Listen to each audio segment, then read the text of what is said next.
I met Jim back in 1981, where we literally collided on the football field at O'Gorman High School during a PE class. We were out in class and in some activity, and we just completely ran into each other, and that was our introduction. So I know Jim for a long time. His business is one that is a part of the cog in the wheel, and without business leaders such as himself, Sioux Falls wouldn't grow as like it has. It's just somebody that you can rely on. You know, he's got a work ethic that few can match. He's smart, and then he's also a caring person, and he is very involved in a lot of things in the community, whether it's philanthropically, very generous in that regards, but also not only just financially, but from time, committing to time, including to this organization.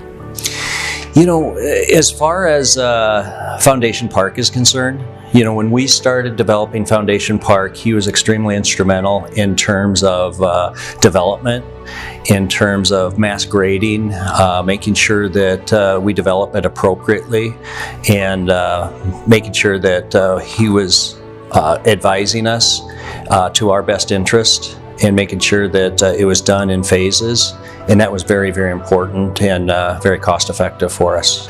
Well, I think Jim's terms ended years and years and years ago. He's almost a permanent member. He's not necessarily on the board, but on the real estate committee. And I think that's where his value has come to this organization.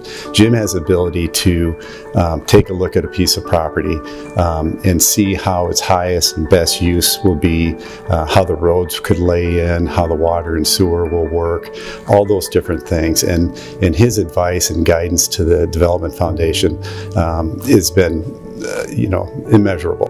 At the heart of it, we've chosen to do industrial land development, and Jim's ability to see that through and to see that vision and to help guide those decisions over really decades, far longer than I can recall any other volunteer person has been a part of this board.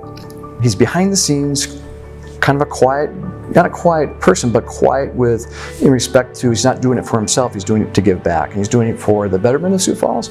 So just those little bits and pieces, those things that he does behind the scenes, there are small details that all add up to a huge impact. The City of Sioux Falls just celebrated the opening of the Public Safety Training Campus. It's a state-of-the-art hub for law enforcement, fire rescue, and emergency services. And like most projects, there's a lot of big puzzle pieces that have to come together to make those projects a reality. You know, a number of people know, but many probably don't, that Jim was a key puzzle piece in bringing that whole project together. They knew that they needed about 60 to 100 acres of undeveloped land, which is not an easy feat to find in a growing community like Sioux Falls.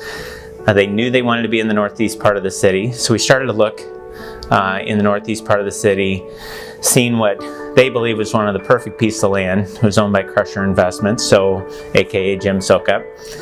And so we gave Jim a call. We went over to his office. The chiefs pitched their idea, just like every project Jim's involved with. He could be a big puzzle piece that makes projects come together. His combination of just being a smart, sharp individual, understanding the community, understanding his industry, the work ethic that he has. There's few people, if any, are going to outwork Jim Soukup.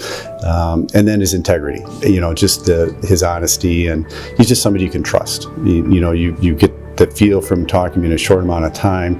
He knows what he's talking about, and he's believable, and his actions match his words. Jim is a grassroots individual that you can talk at any level at any time. He's willing to give his time, his opinions, and his caring to anybody that would interact with him. He gives up his time freely to everyone. I've called him numerous times for advice and direction, and what's unique about Jim is that he returns your phone call same day. I mean, I've never had it to where he's too busy. He always has time, and he certainly goes above and beyond. What I admire about Jim is that here's a guy that at any given time is managing 150 to 200 open projects, but when you call him, he takes your call. He's the guy you call when you got a big problem to solve. And I know I'm just one person, but there's countless people in the construction, engineering, and development world that also call Jim. He's always been just the go-to guide for answers and guidance on how to handle different situations. And, we talk about his business career, but he's got a great family too. He's got a wonderful wife who was also our high school classmate, and his kids are very successful in their own right. So just a great family as well. Hats off to you, Jim. Congratulations. I can't think of a person at this point in time that's more deserving. Only thing I could say is congrats, Jim. Nice work. Congratulations, Jim. I know you probably didn't see this coming, and you probably don't really want to have it, but you're getting it. It's coming your way anyways. Congratulations. It's well deserved. It's not in his wheelhouse. It's not something he would ever strive to do for the reason of getting the award, but he's certainly well deserved. Back to what I said earlier, his commitment to what he does is not for himself, it's for the betterment of other people and the community.